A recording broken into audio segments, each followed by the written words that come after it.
Hi hello నమస్తే, welcome to ANN Telugu morning news. ప్రేక్షకులందరికీ కూడా ఏఎన్ఎన్ తెలుగు మార్నింగ్ న్యూస్కి స్వాగతం పలుకుతూ మహాపత్రికతో ఈరోజు మన మార్నింగ్ న్యూస్ని ప్రారంభిద్దాం.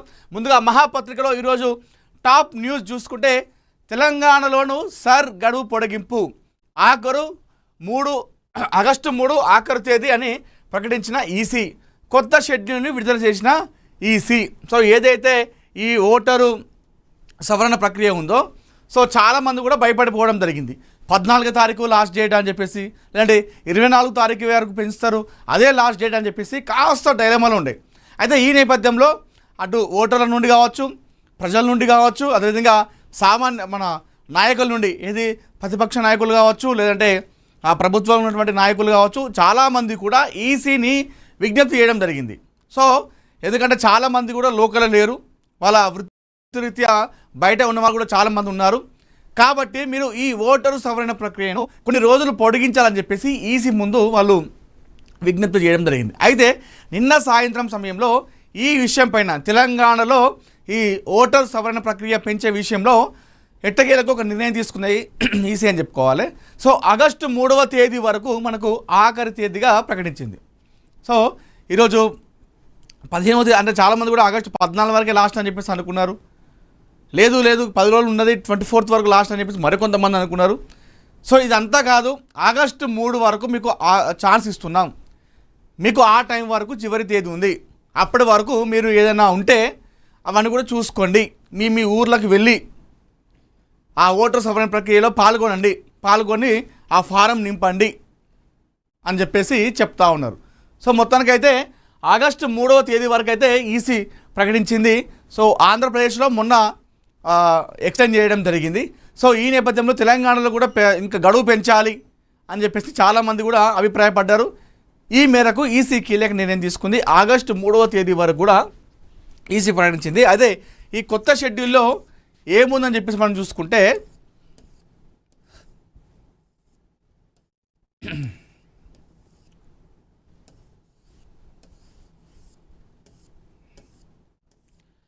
సో మొత్తానికైతే ఎట్టకేలకైతే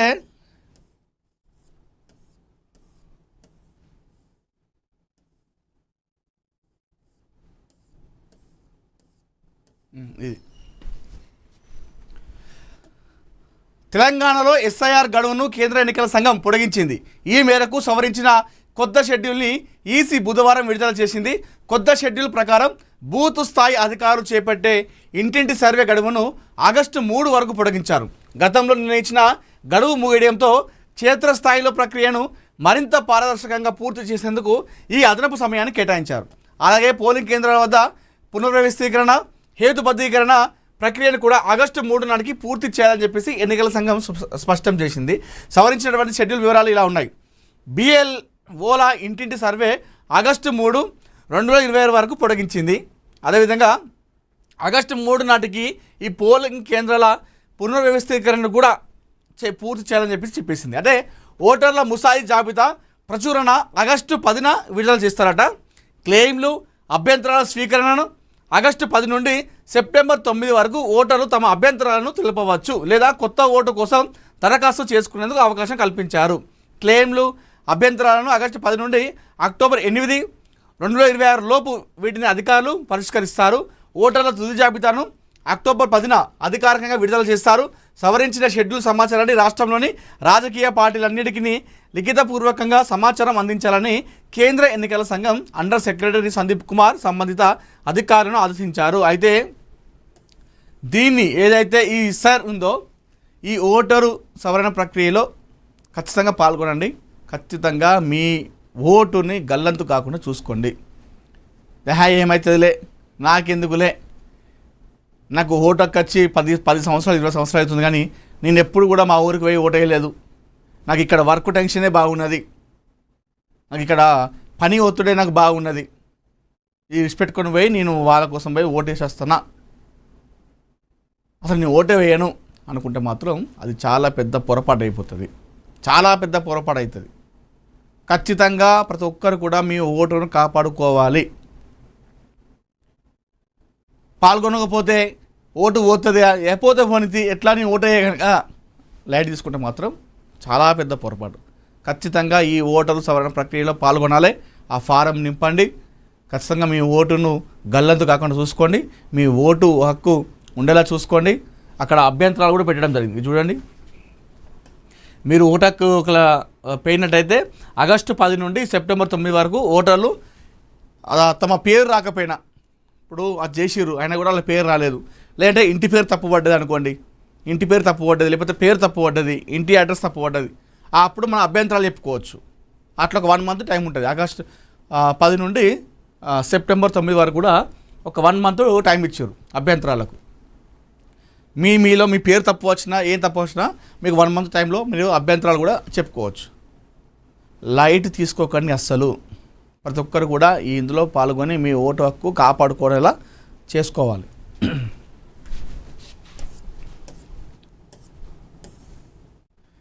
ఈ నెలలోనే 50 నామినేటెడ్ పదవులు పూర్తి.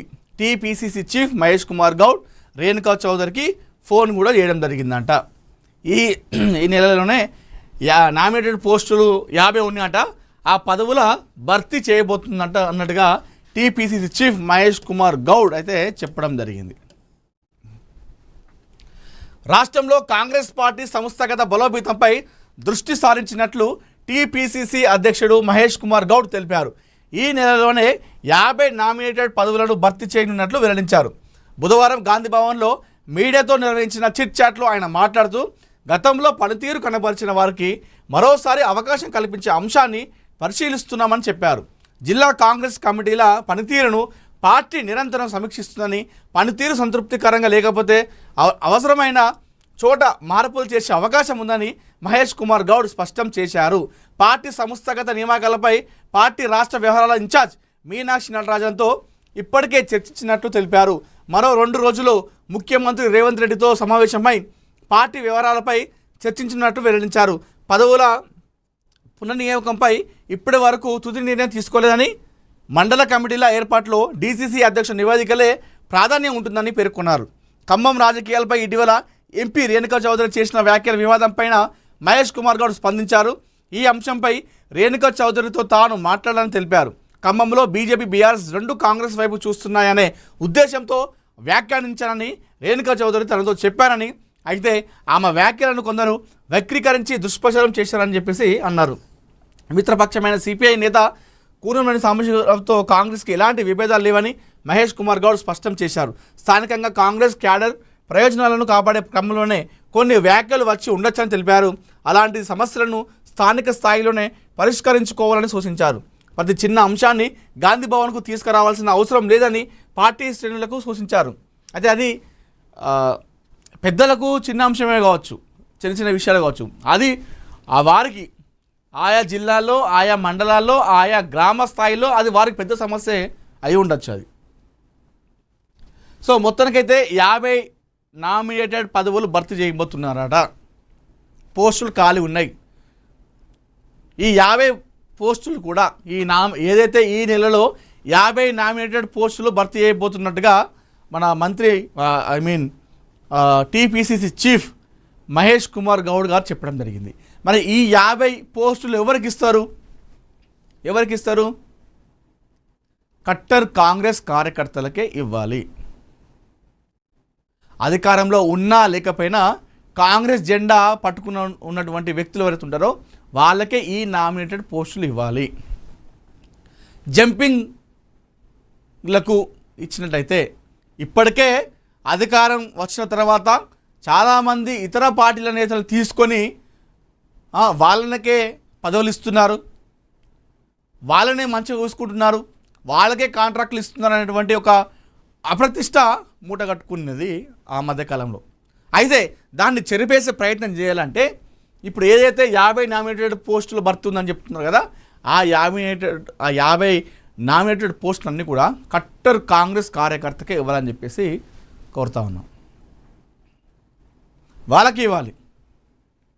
ఏదో వేరే పార్టీలో ఒక మాజీ జడ్పీటీసో లేదా ఒక మాజీ ఎంపీటీసో ఒక మాజీ ఎంపీపో ఇలా ఏరింది కాబట్టి మనకు యూజ్ అవుతాడు అని చెప్పేసి ఆ పోస్ట్ తీసుకుపోయి వానికి ఇస్తే, మరి ఇక్కడ దెబ్బలు తిన్నాడు, కేసులు పెట్టించుకున్నాడు, జైలుకి వేయండు కాంగ్రెస్ జెండా పట్టుకుని అధికారం లేనప్పుడు, మరి వాని పరిస్థితి ఏంది? సో సో అసొంటోళ్ళకే పదవులు ఇవ్వాలి నామినేటెడ్ పోస్టులన్నీ కూడా. ఈ జంపింగ్లో ఇచ్చినట్టయితే అది పార్టీకే నష్టం చేకూరే అవకాశం ఉంది కాబట్టి సో కట్టర్ కాంగ్రెస్ కార్యకర్తలు అధికారం ఉన్నా లేకపోయినా నాది కాంగ్రెస్ జెండా అని చెప్పేసి, నాది కాంగ్రెస్ పార్టీ అని చెప్పేసి ఎవరైతే జెండాలు పట్టుకున్నారో, కాంగ్రెస్ జెండాలు పట్టుకున్నారో, జెండాలు మోసారో అలాంటి వారికే ఈ నామినేటెడ్ పోస్టులు భర్తీ చేయాలని చెప్పేసి కోరుతా ఉన్నాం. షాబాద్ హత్యలకు పోలీసులే కారణం, పోక్సో అమలు కఠినతరం చేయాలి, సీఎం రేవంత్కు పవన్ కళ్యాణ్ లేఖ. నిన్న సాయంత్రం సమయంలో ఆంధ్రప్రదేశ్ డిప్యూటీ సీఎం పవన్ కళ్యాణ్ తెలంగాణ ముఖ్యమంత్రి సీఎం రేవంత్ రెడ్డికి లేఖ పంపించడం జరిగింది. పోక్సో కేసుని మరింత కఠినం చేయాలి, అంటే పోక్సో కేసులో ఎవరైతే నిందితులు ఉంటారో వారిపైన చర్యలు తీసుకోవాలి, అది కఠినం చేయాలి, బాధితులకు వెంటనే న్యాయం చేయాలి అనేటువంటి ఒక లేఖ రాయడం జరిగింది. సో ఆయన నిన్ననే డిశ్చార్జ్ అయ్యాడు. పవన్ కళ్యాణ్ గారు ఏదైతే ఒక సర్జరీ జరిగింది భుజాంది, నిన్ననే డిశ్చార్జ్ అయ్యాడు. నిన్న మధ్యాహ్నం డిశ్చార్జ్ అయ్యాడు, సాయంత్రం డ్యూటీకి ఎక్కించిండు. డ్యూటీకి ఎక్కడమే పోక్సో కేసు నిందితులపైన కఠిన చర్యలు తీసుకోవాలని చెప్పేసి తెలంగాణ సీఎం రేవంత్ రెడ్డి గారికి లేఖ కూడా రాయడం జరిగింది. అది పవన్ కళ్యాణ్ అంటే. చూద్దాం అసలు ఏం రాసిండు అందులో లేఖలో. షాబాద్ హత్యలకు పోలీసులే కారణం, సీఎం రేవంత్ రెడ్డికి జనసేన అధ్యక్షుడు ఏపీ ఉప ముఖ్యమంత్రి పవన్ కళ్యాణ్ లేఖ రాశారు. పోక్సో చట్టాన్ని పటిష్టంగా అమలు చేయాలని లేఖలో విజ్ఞప్తి చేశారు. పోక్సో కేసులో విచారణకు నిర్ణీత గడువు విధించాలని, పోక్సో కేసుల్లో బాధితుల రక్షణకు చర్యలు తీసుకోవాలని, సాక్ష్యాధారాలు మాయం చేయకుండా జాగ్రత్తలు తీసుకోవాలని కోరారు. పోక్సో కేసులకు ప్రాధాన్యం ఇవ్వాలని సుప్రీంకోర్టు అనేకసార్లు చెప్పిందని గుర్తు చేశారు. లేఖలో షాబాద్ హత్యల ఘటనలను పవన్ కళ్యాణ్ ప్రస్తావించారు. షాబాద్ కేసులో బాధితులను కాపాడడంలో పోలీసులు విఫలమయ్యారని ఆరోపించారు. పోక్సో కేసు ఉన్న నిందితుడికి బెయిల్ ఇవ్వడం వైఫల్యమేనని అభిప్రాయపడ్డారు. షాబాద్ ఘటనలో పోలీసులు తగిన జాగ్రత్తలు తీసుకోలేదని ఆరోపించారు. పోక్సో అమలుకు తీసుకోవాల్సిన చర్యలను వివరిస్తూ పవన్ కళ్యాణ్ లేఖ రాయడం జరిగింది. ఏదైతే షాబాద్లో జరిగినటువంటి 6 హత్యలు ఏదైతున్నాయో అది దేశవ్యాప్తంగా, నాట్ ఓన్లీ ఇన్ తెలంగాణ, ఇది ఉమ్మడి రాష్ట్రం మాత్రమే కాదు, దేశవ్యాప్తంగా ఈ వార్త ఒక సంచలనం సృష్టించింది. అంటే ఒక పగతో కక్షతో ఒక 6 ప్రాణాలను పొట్టన పెట్టుకున్నాడు రాజ్ కుమార్ అనేటువంటి ఒక నీచుడు, దరిద్రుడు. అయితే ఈ విషయం పైననే పవన్ కళ్యాణ్ గారు నిన్న లేఖ రాయడం జరిగింది మన తెలంగాణ ముఖ్యమంత్రి రేవంత్ రెడ్డి గారికి. షాబాద్ హత్యల్లో పోలీసుల వైఫల్యం ఉంది, పోలీసులు కరెక్ట్గా ఉన్నట్టయితే ఈ 6 హత్యలు జరగకపోయేది అని చెప్పేసి ఆ లేఖలో ప్రస్తావించారు పవన్ కళ్యాణ్ గారు. పోక్సో కేసు నిందితుడికి బెయిల్ ఎట్లు ఇచ్చారు, ఆ బెయిల్ మీద వచ్చిండు కాబట్టే ఈరోజు అన్ని హత్యలు చేసిండు. అదేదో వాడిని అప్పుడెప్పుడో జైల్లో వారేస్తే ఇవన్నీ జరగపోయేది, 6 హత్యలు జరగపోయేది. జైల్లో ఉండేవాడు, ఆ జైల్లో ఉన్న కొన్ని సంవత్సరాల తర్వాత వాడే మార్పు చెందినవాడు కావచ్చు. వానికి అనవసరంగా బెయిల్ ఇచ్చి 6 మంది హత్యకు కారణమైంది అది కేవలం పోలీసుల వైఫల్యమే అని చెప్పేసి చెప్పడం జరిగింది. షాబాద్ హత్య కేసులో పోలీసుల వైఫల్యం వల్లనే ఈ 6 హత్యలు జరిగినాయని చెప్పేసి పవన్ కళ్యాణ్ ఆరోపిస్తూ నిన్న లేఖ రాయడం జరిగింది. పోక్సో కేసు ఎవరైతే ఉంటారో నిందితులు వారిపైన కఠిన చర్యలు తీసుకోవాలని చెప్పేసి అందులో పేర్కొన్నారు.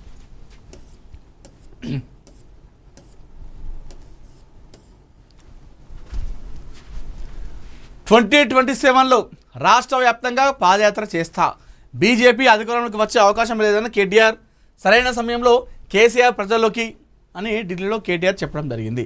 తెలంగాణలో రాబోయేది బీఆర్ఎస్ ప్రభుత్వమేనని, కేసీఆరే మళ్ళీ ముఖ్యమంత్రి అవుతారని ఆ పార్టీ వర్కింగ్ ప్రెసిడెంట్ మాజీ మంత్రి కేటీఆర్ ధీమా వ్యక్తం చేశారు. ఢిల్లీలో బుధవారం ఆయన మీడియాతో చిట్చాట్ నిర్వహించారు. 2027లో రాష్ట్ర వ్యాప్తంగా తాను పాదయాత్ర చేస్తానని కేటీఆర్ ప్రకటించారు. ప్రజల్లోకి వెళ్ళడం ద్వారా కాంగ్రెస్ వైఫల్యాలను ఎండగడతామన్నారు. ఇక కేసీఆర్ ప్రజల్లోకి ఎప్పుడు వస్తారనే అంశంపై స్పందిస్తూ రావాలనుకున్నప్పుడు కేసీఆర్ ఖచ్చితంగా ప్రజల మధ్యకు వస్తారని స్పష్టం చేశారు. ఆయనకు ఎలాంటి అభద్రత భావం లేదని, సరైన సమయంలో ఆయన రంగంలోకి దిగుతారని కేటీఆర్ స్పష్టం చేశారు. సీఎం రేవంత్ రెడ్డి పాలన పేరిట తెలంగాణ ప్రజలను హింసిస్తున్నారని ఆరోపించారు. ఇదే సమయంలో తెలంగాణలో బీజేపీకి అధికారంలోకి వచ్చే అవకాశమే లేదని కేటీఆర్ స్పష్టం కూడా చేయడం జరిగింది. ఈ విషయం పైన పాదయాత్ర చేస్తా అని చెప్పేసి చెప్తా ఉన్నాడు. సో ఎలక్షన్కి ఒక 1 year ముందు నుండే తెలంగాణలో పాదయాత్ర చేస్తా, ఇంటింటికి తిరుగుతా, వారి సమస్యలు తెలుసుకుంటా, వచ్చేది మన గవర్నమెంటే, ఆ సమస్యలన్నీ అప్పుడు పరిష్కరిస్తా అని చెప్పేసి చెప్తా ఉన్నారు కేటీఆర్ గారు. సో సరైన సమయంలో కేసీఆర్ వస్తారు ప్రజల్లోకి, అందరూ అడుగుతూ ఉన్నారు కేసీఆర్ ఎప్పుడు వస్తారు బయటకు అని చెప్తే దానిపైన కేటీఆర్ స్పందిస్తూ సరైన టైంలో అంటే బుల్లెట్ ఎప్పుడు వచ్చామని కాదు, బుల్లెట్ దిగిందా లేదా అనే విధంగా ఆయన కరెక్ట్ సరైన సమయం చూసుకొని వస్తా అని చెప్పి కేసీఆర్ వస్తాడని చెప్పేసి కేటీఆర్ చెప్తా ఉన్నారు. ఫ్యూచర్ సిటీలో అమెజాన్ది కీలక పాత్ర, 2034 నాటికి 1,00,000 కోట్ల పెట్టుబడులు రావాలి. డేటా సెంటర్ శంకుస్థాపనలో సీఎం రేవంత్ రెడ్డి పిలుపు. తెలంగాణలో $7 బిలియన్ పెట్టుబడులు ప్రకటించిన అమెజాన్ పెట్టుబడులకు ప్రభుత్వం పూర్తి సహకారం అందిస్తామని హామీ. 2047 నాటికి $3 ట్రిలియన్ ఆర్థిక లక్ష్యం అని చెప్పేసి పెట్టుకున్నారు మన తెలంగాణ ముఖ్యమంత్రి రేవంత్ రెడ్డి గారు. ఈ మధ్యకాలంలో ఒక జెట్ స్పీడ్ అయితే ఏ విధంగా అంత స్పీడ్ వెళ్తుందో అంతే స్పీడ్లో కనిపిస్తున్నారు మన ముఖ్యమంత్రి సీఎం రేవంత్ రెడ్డి గారు. మామూలు స్పీడ్ కాదు అది, ఒక బుల్లెట్ ట్రైన్ ఎట్లా పోతుంది, ఏ మాదిరి పోతుందో ఆ రేంజ్లో స్పీడ్లో ఉన్నారు. అభివృద్ధి పనులు, శంకుస్థాపనలు, ఒక్క రోజులో 3-4 పర్యటనలు, ఏ ఊరికి పోయినా అక్కడ అభివృద్ధి కార్యక్రమాలు శంకుస్థాపన చేస్తూ ఉన్నాడు, కొబ్బరికాయ కొడుతున్నాడు, ప్రారంభిస్తూ ఉన్నాడు. చాలా బిజీ ఉన్నాడు అభివృద్ధి కార్యక్రమాల్లో. ఈ మధ్యకాలంలో చాలా పాల్గొంటున్నారు ముఖ్యమంత్రి రేవంత్ రెడ్డి గారు.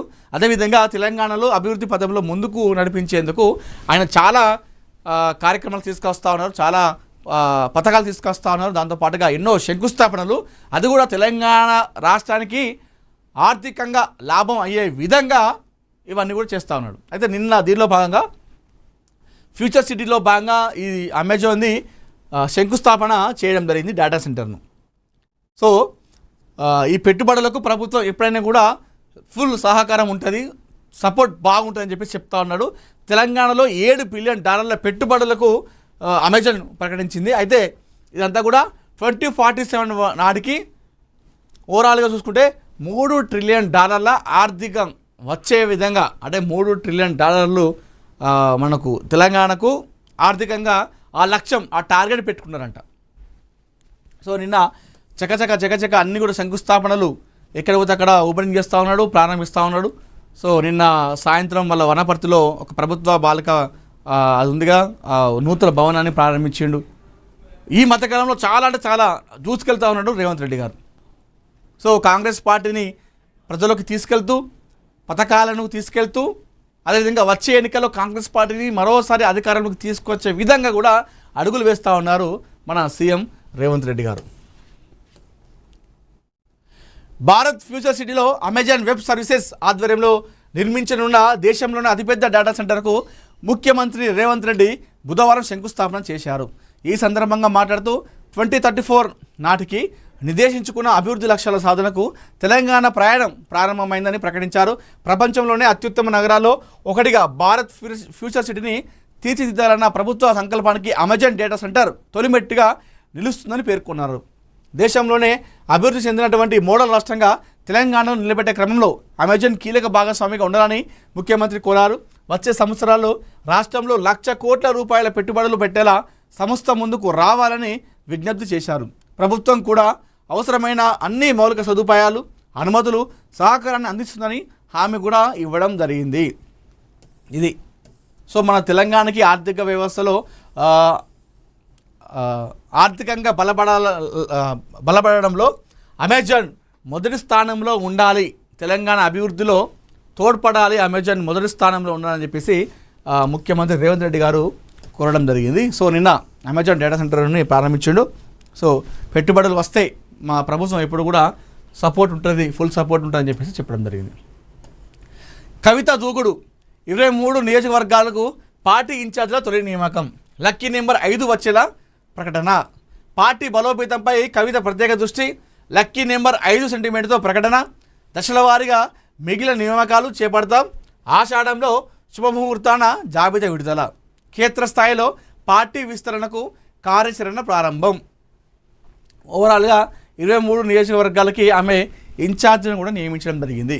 అంటే ఆయా నియోజకవర్గాలకు టీఆర్ఎస్ పార్టీ నుండి వాళ్ళే ఎమ్మెల్యే అభ్యర్థులు అని చెప్పగానే చెప్పినట్టు ఈ విషయంలో. సో లక్కీ నెంబర్ ఆమెది 5 నెంబర్ అంట. ఆ 5 నెంబర్ వచ్చేలా ఆమె చూసుకుంటూ ఉంటుందంట. అయితే ఆషాఢంలో శుభముహూర్తం నాడు అప్పుడు జాబితా కూడా ఇచ్చే అవకాశం ఉన్నట్టుగా తెలుస్తూ ఉంది. తెలంగాణ రక్షణ సేన అధినేత కవిత దూకుడు పెంచారు. పార్టీని క్షేత్రస్థాయిలో బలోపేతం చేసే దిశగా రాష్ట్ర వ్యాప్తంగా 23 అసెంబ్లీ నియోజకవర్గాలకు పార్టీ ఇన్ఛార్జీలను నియమిస్తూ బుధవారం అధికారిక ప్రకటన విడుదల చేశారు. పార్టీ వ్యవస్థాగత నిర్మాణంలో భాగంగా చేపట్టిన ఈ తొలి నియామకాల్లో కవిత తన లక్కీ నెంబర్ సెంటిమెంట్ను ప్రతిబింబించడం రాజకీయ వర్గాల్లో ఆసక్తికర చర్చకు దారితీసింది. తాజా నియామకాల్లో పార్టీ చీఫ్ కల్వకుంట్ల కవిత తన లక్కీ నెంబర్ 5 వచ్చేలా వ్యవహరించారు. మొదటి విడతలో భాగంగా సరిగ్గా 23 మంది నియోజకవర్గ ఇన్ఛార్జీలను కూడా నియమించిందట. సో 23 అంటే 2 + 3 5. ఆమె 5 లక్కీ నెంబర్ కాబట్టి అట్లా 23 2 + 3 5 వచ్చింది. అట్లా లక్కీ నెంబర్ వచ్చే విధంగా 23 అసెంబ్లీ ఇన్ఛార్జీలను మొదటగా ఆమె నియమించడం జరిగింది. సో దూకుడు పెంచింది మొత్తంగా కవిత. ఎలాగైనా ఈ మధ్యకాలంలో తెలంగాణలో ఎలాంటి సమస్య ఉన్నా, ఎలాంటి నిరుద్యోగులు కావచ్చు, రైతులు కావచ్చు, ఉద్యోగులు కావచ్చు, విద్యార్థులు కావచ్చు, నిరుద్యోగులు కావచ్చు, ఎవరైనా సరే ఏ కార్యక్రమం చేపట్టినా అక్కడికి వెళ్తుంది, నిరసనలో పాల్గొంటుంది, అరెస్ట్ కూడా అవుతూ ఉంది కవిత. అయితే కొన్ని నెగిటివ్ ఏమొస్తున్నాయంటే అంటే పవన్ కళ్యాణ్ మీద పడుతుంది. అంటే పవన్ కళ్యాణ్ గురించి మాట్లాడుతుంది, అంటే సంబంధం లేని విషయాలు కూడా పవన్ కళ్యాణ్ లాక్కొస్తుంది అనేటువంటి నెగిటివ్ కామెంట్స్ కూడా వస్తున్నాయి. ఇది కరెక్ట్ కాదు, ఇది ఆమెకు మైనస్ అయ్యే అవకాశం ఉంది. సో ఆమె దేని గురించి అయితే ఆమె వెళ్తుందో దాని గురించి మాట్లాడుతూ, ఆ సబ్జెక్టు మీద మాట్లాడుతూ, ఆ పరిష్కారానికి దానికి బాధ్యులు ఎవరు, ఆ కారకులు ఎవరు అనే దానిపైన మాట్లాడితే ఆమె చాలా బాగుంటుంది, పార్టీ కానీ ఆమె కానీ అనవసరంగా సంబంధం లేని విషయాల్లో సంబంధం లేని వ్యక్తిని తీసుకొచ్చి, ఎగ్జాంపుల్గా పవన్ కళ్యాణ్ గారిని అనుకోండి, మొన్న ఏదో ఇడుపు కాగితం పంచాయతీ అయింది, ఇడుపు కాగితం సినిమా పంచాయతీ అయితే ఆ ఇడుపు కాగితం మీద మాట్లాడుతూ ఆంధ్రలో ఇడుపు కాగితం అంటే తెలియదు అంటారు, అది ఏంటో మీ పవన్ కళ్యాణ్ అడుగురి అని మంచిగా చెప్తాడని చెప్పేసి చెప్పింది. ఆయనకి ఏ సంబంధం బాబు, సంబంధం లేని విషయం కదా. అప్పుడు చాలా నెగిటివ్ ఏర్పడ్డది. అంటే మీరు ఫేమస్ కావాలంటే, ఎవరైనా సరే మీకు ఫేమస్ కావాలంటే, మీకు పేరు కావాలంటే పవన్ కళ్యాణ్ పేరు ప్రస్తావించకపోతే మీకు పేరు పేపర్లో మీ ఫోటో రాదా అనే విధంగా చాలామంది ట్రోల్స్ చేస్తున్నారు. అంటే కవిత ఒక్కదే కాదు, చాలామంది ఈ మధ్యకాలంలో పవన్ కళ్యాణ్ మెయిన్ టార్గెట్ చేసుకొని వీడియోలు చేస్తూ ఉన్నారు, సోషల్ మీడియాలో కావచ్చు, టీవీలలో కావచ్చు. దానివల్ల వ్యూవర్షిప్, దానివల్ల వాళ్ళకు పేరు వస్తుంది కాబట్టి ఈ విధంగా చేస్తున్నారని చెప్పేసి ఒక ట్రోల్స్ అయితే వస్తూ ఉన్నాయి. సో అట్లా కాకుండా ఇప్పుడు తెలంగాణలో ఉంది కవిత గారు.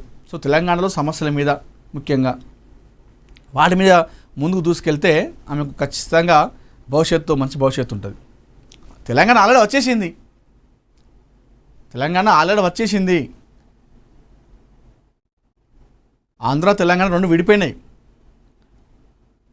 మనం ఇక్కడ ఇప్పుడు నా ఇంటికి ఒక పథకం వస్తలేదు, నా ఇంటికి నాకు ఇందిరమ్మ ఇల్లు లేదు, నాకు ఒక ఇల్లు లేదు, నాకు ఒక రేషన్ కార్డు లేదు. దానివల్ల ఆందోళన తిడితే నా ఇంటికి నాకు ఇందిరమ్మ ఇల్లు వస్తుందా, నాకు రేషన్ కార్డు వస్తుందా? అందరూ కొట్లాడినాం తెలంగాణ కోసం, అందరూ కొట్లాడినాం, అయిపోయింది, వచ్చింది తెలంగాణ, అయిపోయింది అంతే బస్. ఒకవేళ వాళ్ళు కనుక మన పైన మన యాసను, మన భాషను, మన సంస్కృతిని తప్పుగా మాట్లాడితే మనం అప్పుడు బాధ్యత స్పందించాలి. కానీ ఇంకా ఇప్పటికి కూడా ప్రాంతీయ భేదంతో రాజకీయాలు నడుపుతుంటే అది కరెక్ట్ కాదు. నాకు డ్రైనేజ్ లేదు, నా ఇంటి ముందు రోడ్డు లేదు, ఆందోళన తిడితే నాకు రోడ్ వస్తుందా? కాదు కదా. ఇక్కడ దాని మీద మనం పోరాటం చేయాలి కదా. అది ఆ పాయింట్ నేను మాట్లాడేది.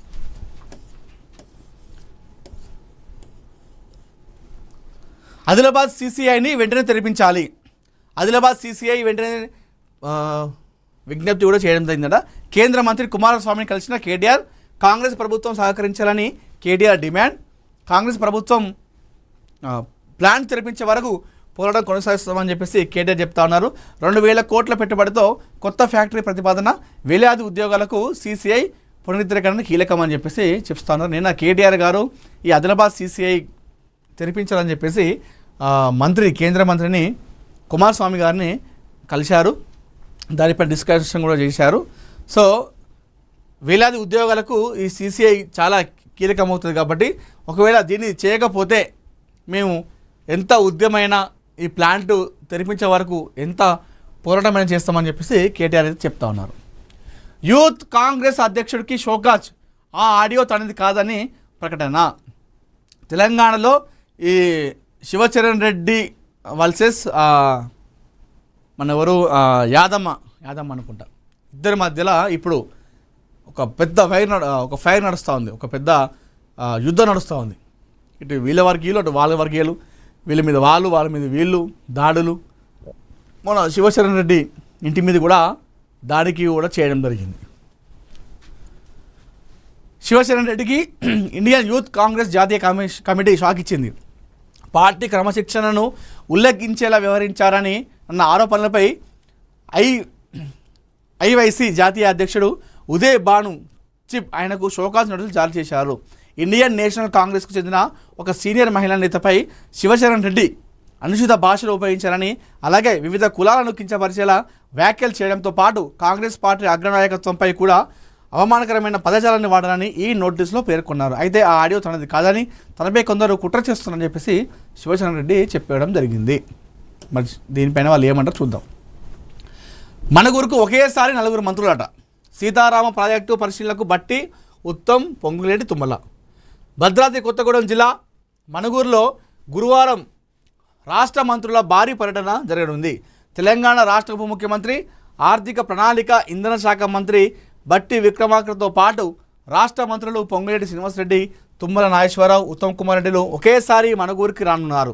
ఒకే రోజు 4 కీలక మంత్రులు పర్యటించడం ప్రాధాన్యత సంతరించుకుంది. ఈ పర్యటనను భారీ ఎత్తున విజయవంతం చేయాలని పినపాక ఎమ్మెల్యే పాయం వెంకటేశ్వర్లు పార్టీ శ్రేణులకు, ప్రజలకు పిలుపునిచ్చారు.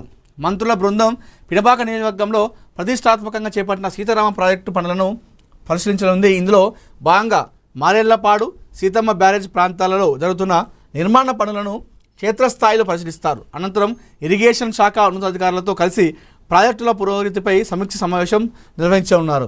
పెండింగ్ పనులు, నిర్మాణ వేగం, భవిష్యత్తు కార్యాచరణపై అధికారులకు మంత్రులు దిశానిర్దేశం చేయనున్నట్లు సమాచారం. చూద్దాం, 4 మంత్రులు మణుగూరుకు ఒకేసారి వెళ్తున్నారట. అక్కడ సీతారామ ప్రాజెక్టు గురించి వాళ్ళు అక్కడ చేయబోతున్నారు. సో ఒకేసారి 4 మంత్రులు పోవడంతో అక్కడ ఒక ప్రాధాన్యత సంతరించుకుంది. ANN Maha awards celebrating excellence, honouring achievement, recognising outstanding contribution from hospitals, doctors, men and women, business men and women. Mega grand event in Vijayawada. So August 1వ తారీఖు నాడు ఏఎన్ఎన్ అవార్డ్స్, మహా అవార్డ్స్ పేరిట ఒక మహోత్సవం జరుగుతూ ఉంది. అది విజయవాడలో. సో తాజ్ వివంట ఎంజీ రోడ్లో ఈ విజయవాడ జరుగుతూ ఉంది. ఇది మెగా గ్రాండ్ ఈవెంట్. ఎవరైతే సమాజంలో పేరు మోసిన డాక్టర్లు ఉంటారో, అంటే సేవే లక్ష్యంగా పనిచేసిన డాక్టర్లను గుర్తించి, ఆ హాస్పిటల్ని గుర్తించి వారికి అవార్డులను ప్రదానం చేయడం అనేది ఈ ఏఎన్ఎన్ మహా అవార్డ్స్ యొక్క ముఖ్య ఉద్దేశం. దాంతోపాటుగా బిజినెస్లో ఒక్కొక్క మెట్టు ఎక్కి ఈరోజు ఒక అతిపెద్ద బిజినెస్ మ్యాన్ అయినటువంటి బిజినెస్ మ్యాన్లకు కూడా ఈ అవార్డ్స్ ప్రకటించబోతున్నాం. ఆగస్టు 1వ తారీఖు నాడు ఈ గ్రాండ్ ఈవెంట్ విజయవాడలో జరగబోతూ ఉంది. సో ఇప్పటికే అక్కడ చాలామంది ఆంధ్రప్రదేశ్ మంత్రులు కూడా ఈ కార్యక్రమానికి రాబోతున్నారు. సో తెలంగాణలో గతంలో ఈ అవార్డ్స్ అన్ని కూడా మనం ప్రకటించినాం, చాలా పెద్ద సక్సెస్ అయింది. సో ఇప్పుడు ఈ అవార్డ్స్ మహోత్సవం ఆంధ్రప్రదేశ్కు వెళ్తూ ఉంది. అక్కడ ఆగస్టు 1వ తారీఖు నాడు ఈ గ్రాండ్ ఈవెంట్ అయితే జరగబోతూ ఉంది.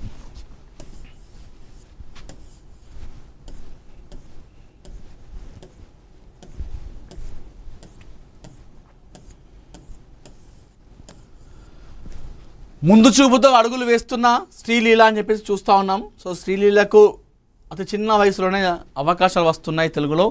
మంచి హీరోని కూడా ఆమె దూసుకెళ్తా ఉంది. అందంతో ఆకట్టుకుంటున్న రూహి సింగ్ అని చెప్పేసి కూడా మనం ఇక్కడ వార్త చూసుకోవచ్చు. దాంతోపాటుగా రాజమౌళికి బలమైన మార్కెట్ ఇవే అని చెప్పేసి కూడా ఇక్కడ వార్త కూడా ఇవ్వడం జరిగింది.